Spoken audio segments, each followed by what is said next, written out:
Welcome back to Getting Your Shit Together, the podcast where we help you make smart decisions about your finances, investments, and the mortgage strategy. I'm Neil, and as always, I'm here with my co host, Jerome. Hey everyone, we've got a packed episode today. We're diving into something that touches all of us eventually: retirement planning. Specifically, what you need to do if you're about 10 years out from your retirement. Exactly, it is an eventuality. And like taxes and death, there is no escaping from it, at least for most people. A lot of people don't realize how much time it takes to get your retirement plans in order. We are not just talking about throwing money into a savings account. It is about making sure all your bases are covered, especially with how long people are living these days. So, first question, Jerome, when should I start to prepare for retirement? As soon as you learn how to spell retirement. I mean, really, it can't happen too soon. Retirement isn't just a few years of relaxing on the beach anymore, honestly. People are retiring for 20, 30, and even 40 years. And that comes with a whole set of new challenges. So if you're 10 years out from retirement and haven't done any planning or haven't prepared, you could find yourself struggling to get caught up or making sure that you have enough money to live off of. But how do you know if you're prepared? Because you can never be 100% sure given the curveballs that life is going to throw at you. And there may be some critical steps that you need to take now. We have put together a checklist of 10 key things that anyone near retirement should consider. Let's go through them one by one. First up, assessing your financial standing. That's a foundation. You have to know where you stand financially at any given time. What assets do you have? What debts are you carrying? What are the different sources of income, and what expenses do you need to support in retirement? Things will evolve over time, of course, and so you need to plan accordingly. You can't start making retirement plans until you have a clear picture of where you're at today and what is your current financial health. Which brings us to creating a budget. Start living on a budget now that reflects your lifestyle that you want in retirement. Get used to managing your expenses and identifying areas where you can save. And while we're on savings, don't forget to maximize those retirement contributions. You know, if you have an employer-sponsored retirement plan or RSP or other investment accounts, now's the time to ramp up those contributions, especially if you have some catch-up provisions. Don't forget about that elusive reduction of taxes at the source to help with that as well.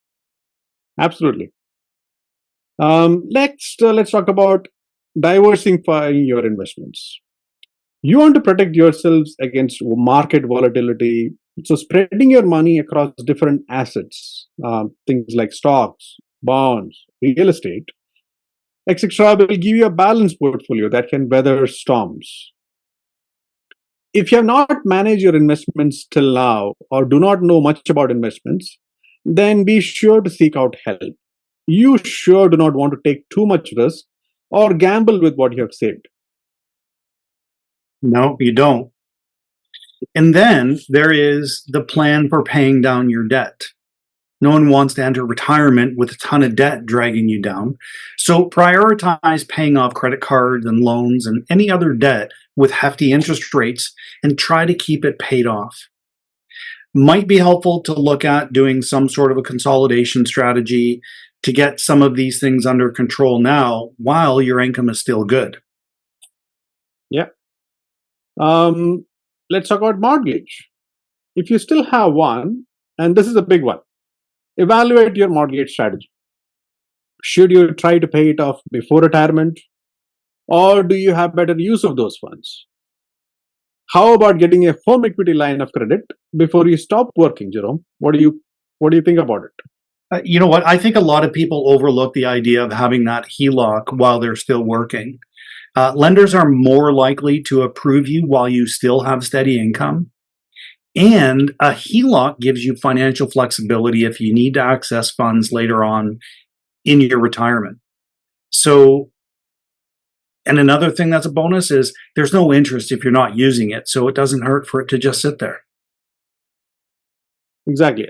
And speaking of flexibility, let's talk about the rising costs of senior living and home assistance plans.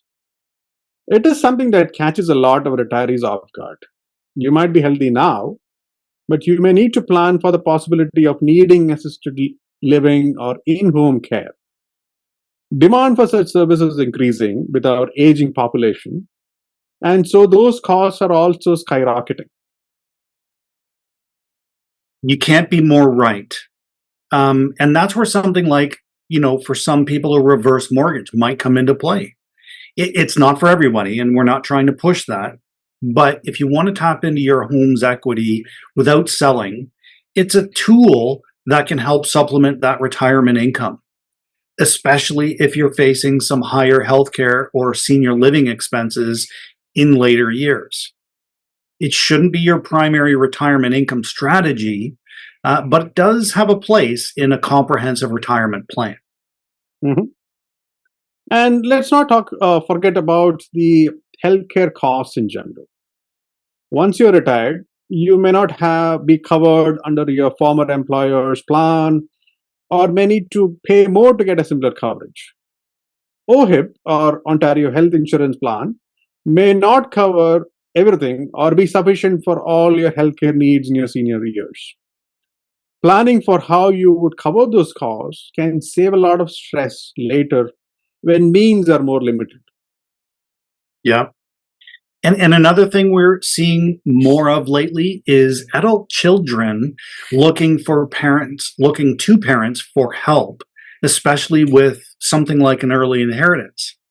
With the higher price of homes, younger generations are struggling to get into the housing market, and parents are often asked to dip into their retirement savings to help. And that's a tricky situation because while it is natural to to help your kids, you may also need to make sure that you don't jeopardize your own financial security. And this is where working with a financial planner is so critical. They can help you balance those priorities. And they can maybe even help your kids start on their pathway towards their retirement a little bit earlier. Yeah, for sure. Yeah. And so that brings us to the next point, working with a financial planner and an investment advisor. Having professionals guide you through these decisions makes a huge difference. They help you see the big picture and ensure you're not overlooking something crucial like tax planning or estate planning. Exactly. And the earlier you start working with someone, the better they can help you craft a plan that takes all of these variables into account. Yeah. Retirement isn't a one size fits all situation, especially with the way things are today. Now, let's talk about the final item on our checklist. And this is something which is often overlooked. Retirement planning is not just about the numbers and finances, you need to invest in yourselves too. This is such an important factor, Neil. Planning for retirement isn't just about making sure you have enough money. It's about setting yourself up for a fulfilling life beyond working. Retirement can last a long time. And if you're not keeping yourself active mentally, physically, or even socially, it can feel like you're just waiting around. That's why, as you approach retirement, it is important to stay engaged. This could mean pursuing hobbies, interests, or even passions that you have put on the back burner while you are working full time. Find things that bring you joy and fulfillment. And please don't underestimate the importance of staying physically and mentally active. Whether it's volunteering, joining community organizations, or even taking up something completely new, like furthering your education, or maybe even starting a small business. These things can help keep your mind sharp and your body healthy. Absolutely. Maybe you work part time doing something you love, or you start a side hustle that gives you purpose. Even just being more involved in your community can make a difference. You don't have to retire from life when you retire from work. That's right. Retirement doesn't mean you have to slow down. Staying active, whether mentally or physically, is a key to enjoying those years. It's about making the most of that free time in ways that enrich your life. Develop your good habits now while you're both mentally and physically capable. Exactly. Because having a financially secure retirement is only one piece of the puzzle. You want to make sure you're leaving a retirement that's fulfilling. So, as you go through your financial checklist, don't forget to plan for your personal happiness and well being too. And isn't that really a huge part of retirement planning that often gets overlooked? It's not just about having enough money to live, but also about having enough meaning to enjoy your life. So, to sum it up, retirement planning is not just about putting money in an account and hoping for the best. You've got to think long term and factor in all of the different considerations that come up, whether it's healthcare, senior living, helping your kids, market downturns, and your physical and mental being, and just generally feeling useful. And it's also about keeping your options open. That's why tools like reverse mortgage, home equity line of credit or HELOCs, and working with professionals are important. You need a toolkit of solutions because you never know what curveball life might throw your way. I couldn't agree more, Neil. Retirement planning is about flexibility and preparation. The earlier you start putting these pieces together, the more peace of mind you'll have when you're actually ready to retire. If you're 10 years away from retirement, now's the time to get serious about your planning. Go over that checklist, evaluate your mortgage, pay off those debts, boost your savings, and start thinking about those long term healthcare costs. And most importantly, talk to a financial planner. And we can't stress enough, don't wait for the last minute. Start your planning now, and you'll be in way better shape when retirement comes knocking. Thanks for tuning in. If you've got questions or need help getting your finances in order, feel free to reach out to either of us.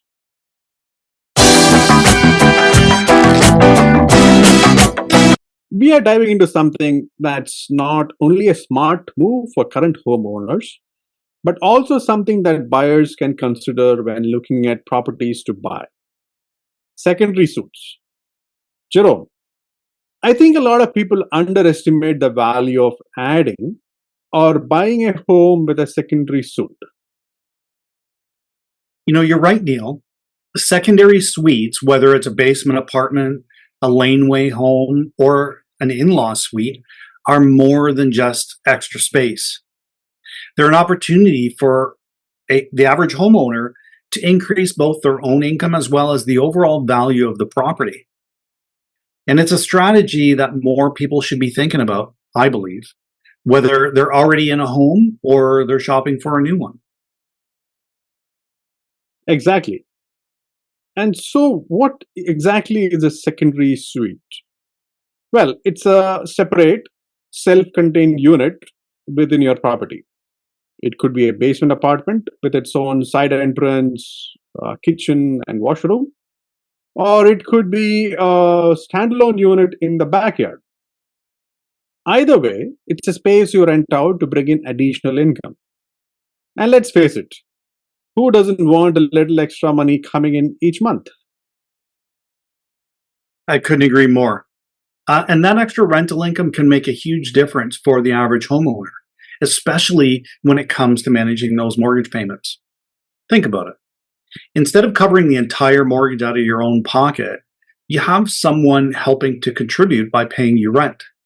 It's essentially turning your home into a financial asset that can also help pay for itself. Exactly. And it's not just for people who already own a home. If you're in the market to buy, consider properties that have the potential for a secondary suite. Maybe there is an unfinished basement, or you have room to build a laneway home down the road. These are the kind of features that can turn a regular home into an income generating machine. That's a great point, Neil. We've worked with many clients who have turned an underused basement into a fully functioning rental unit, and the impact on their financial situation was immediate. It's not just about the here and now either, it's also about the long term investment in your property. Mhm. And speaking of long term, there is the added benefit of increasing the home's value. A property with a secondary suite is more attractive to future buyers, especially in competitive markets like Toronto. Buyers love the idea of moving into a home that already has income potential built into it. Right. It's like one of those rare opportunities where you're getting both short term and long term benefits. You have immediate financial relief through the rental income, and down the road, when it's time to sell, you've got a more marketable property. It's a win win. And let's not forget another key benefit. And this can be a great option for homeowners who live alone or seniors who want to stay in their homes a little longer. Having someone else on the property can give peace of mind and even a sense of security, not to mention the financial help. Yep. And it's not always about renting to strangers. We've seen cases where families create secondary suites for aging parents or even adult children, keeping everyone close but giving each person their own space and independence. It's about flexibility and making your home work for your needs. Exactly. Whether you're buying or already own, having the option to add a secondary apartment gives you that flexibility. And if you're worried about the upfront cost, there are plenty of financing options that are available. This is where we, as mortgage brokers, come in. Our job is to help you figure out how to make this work financially. We can help explore options like either refinancing or tapping into your home equity to fund an addition or renovation of a secondary suite. And if you're buying, well, we'll show you how the potential rental income can be factored into your mortgage qualifying. That extra income can make it easier to afford a larger or more desirable home. Mhm. And it's about making informed decisions that benefit you financially now and in the future. Whether you're adding a secondary apartment or buying a home with that potential, this is a strategy that can really enhance your financial stability. And the best part is, you don't have to figure it out all on your own. We're here to guide you through that process, help you explore what your options are, and make sure that you're getting the most out of the house that you choose or the one you live in. So, whether you're thinking about buying, renovating, or just maximizing the value of the current home, consider the benefits of the secondary suite. It is not just extra space, it's extra income, extra value, and extra security. Thanks for tuning in, everyone. If this sounds like something you want to explore, we're here to help. Reach out anytime and let's see how we can turn your home into a powerful financial asset. And don't forget to subscribe to the podcast for more tips on getting your financial shit together. Until next time, keep thinking outside the box when it comes to your home's potential.